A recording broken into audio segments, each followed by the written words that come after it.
السلام علیکم پیارے دوستو، میں آپ کی خدمت میں ناول ایم اے رات کا لکھا ہوا ناول ڈائن پیش کر رہا ہوں۔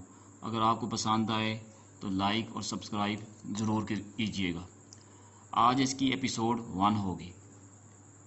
انگریز کا دور تھا، اندھیر نگری چل رہی تھی، جس کی لاٹھی اس کی بھینس، جو انگریز کا منظور نظر وہ ہندوستان کا راجا، باقی سب گھاس کوڑا۔ بنسی راج کوئی خاندانی آدمی نہیں تھا، ذات کا چمار تھا۔ ایک انگریز بہادر کے گھوڑوں کے استبل میں گھوڑوں کی مالش کرتا تھا۔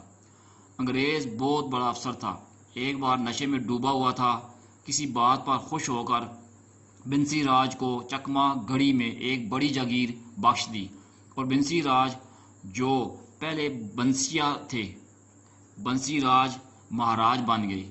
چکما گڑھ کی ایک شاندار حویلی میں اپنے عظیم الشان خاندان کے ساتھ داخل ہوئے تو بستی والوں نے اپنے جاگیردار کا بھرپور سواگت کیا۔ ظاہر ہے برے دور میں جی رہے تھے، انگریزوں کی چاکری کرتے تو زندگی ملتی، اور پھر بنسی راج جیسا نیچ ذات بھلا اس سے کسی بھلائی کی توقع رکھی جا سکتی تھی؟ چمار خاندان پوری چکما بستی کا مالک بن گیا، اور اس کے بعد بڑے بڑے المیے جنم لینے لگے۔ بنسی راج نے ہاتھ پاؤں پھیلانے شروع کر دیے۔ بڑے بڑے شرفا ایک چمار کو جھک جھک کر سلام کرتے، ہاتھ جوڑ کر پرنام کرتے تو بنسی راج کا سینہ فخر سے پھول جاتا۔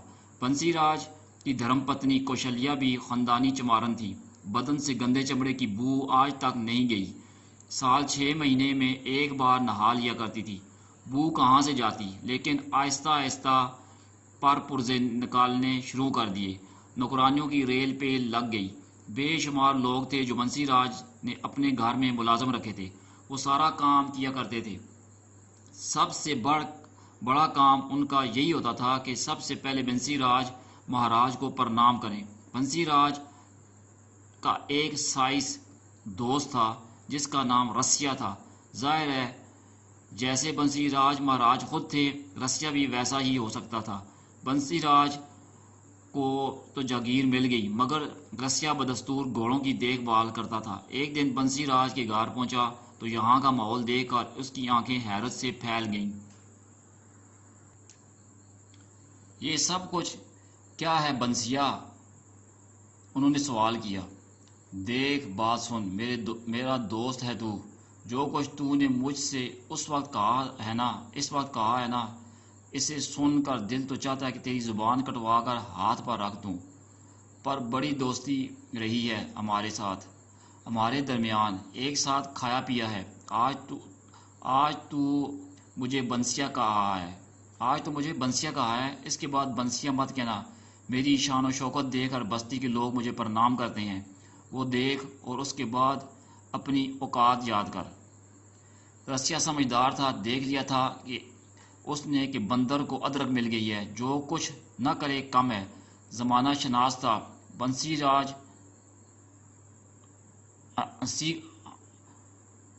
ہنس کر بولا، بنسی مہاراج،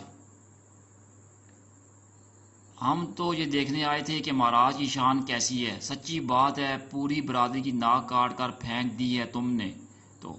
ارے تم چمار تھے کب، پھر بکواس کی تو نے؟ لو اب ایسا کرو میری زبان ہی کاٹ دو، رسیا نے کہا، اور بنسی راج کو ہنسی آ گئی۔ رسیا نے زبان اسی طرح باہر نکال لی تھی۔ پھر بنسی راج نے کہا، اب بھی گھوڑوں کی مالش کرتا ہے؟ لو بھیا، بنسی مہاراج ہنسی بن گئی۔ رسیا کو تو رسیا ہی رہنا پڑے گا، نہیں تو میرے دوست نہیں، تو میرا دوست ہے، میرے پاس آ جا۔ نوکری چھوڑ کے آ جاؤں تو اور کیا، نوکری ساتھ لے کر آئے گا؟ ایک برا انسان دوسرے برے انسان کے پاس پہنچ گیا، اور پھر اس کے بعد رسیا نے اپنی چالاکی سے کام لے کر بنسی راج کو نئے نئے گر سکھانے شروع کر دیے۔ حویلی کی شان و شوکت ظاہر ہے ایک جاگیردار کی شان و شوکت بن گئی تھی۔ رسیا نے جو نئی روشنی بنسی مہاراج کو دکھائی وہ نوجوان اور حسین لڑکیوں کی طرف رغبت تھی۔ کہنے لگا، دیکھو بنسی مہاراج، بھگوان جب دینے پر آتا ہے تو چھپر پھاڑ کر دیتا ہے، اور جسے بھگوان دیتا ہے اگر وہ بھگوان کی دین سے فائدہ نہ اٹھائے تو پھر وہ ناشکرا کہلاتا ہے۔ کیا کہنا چاہتا ہے رسیا؟ مہاراج، ایسی ایسی حسین کومل کنیائیں آپ کے ارد گرد بکھری ہوئی ہیں، چکما بستی تو یوں لگتا ہے جیسے پرستان ہو، جدھر سے گزرو تو ایک سے ایک رس بری نظر آتی ہے۔ رسیا کا من ڈولنے لگتا ہے، پر لگتا ہے تم بوڑھے ہو گئے ہو۔ پھر بکواس کی، میری شان سے اتر کر کوئی بات نہ کیا کر۔ کیا کروں کمبخت، چمڑے کی زبان ہے، پھسل جاتی ہے، کسی وقت اس زبان سے بھی محروم ہو جائے گا۔ نہیں مہاراج، ایسا نہ کہیں، رسیا ہاتھ جوڑ کر بولا۔ تو بنسی راج نے مسکراتے ہوئے کہا، کہنا کیا چاہتا ہے؟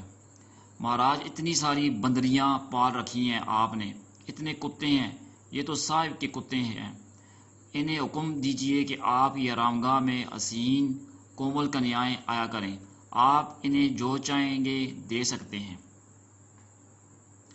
ہاں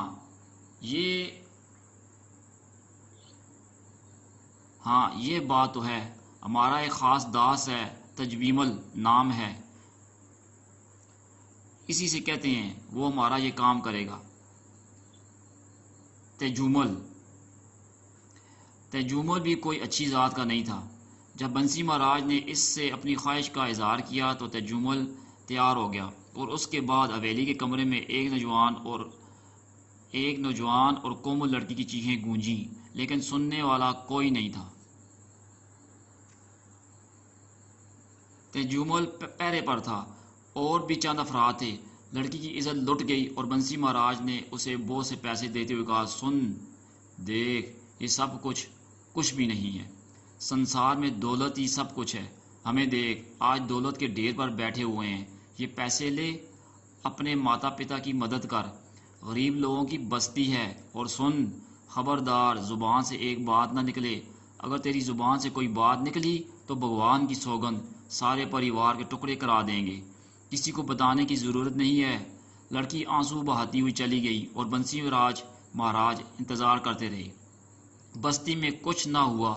بنسی مہاراج کی ہمت بڑھ گئی، بہت سے لوگ بری عورتوں کو لانے لگے، لیکن بنسی مہاراج کا شوق اب کچھ دوسرے ہی رنگ اختیار کر چکا تھا۔ وہ اپنی پسند کی تلاش میں سرگرداں رہتے تھے۔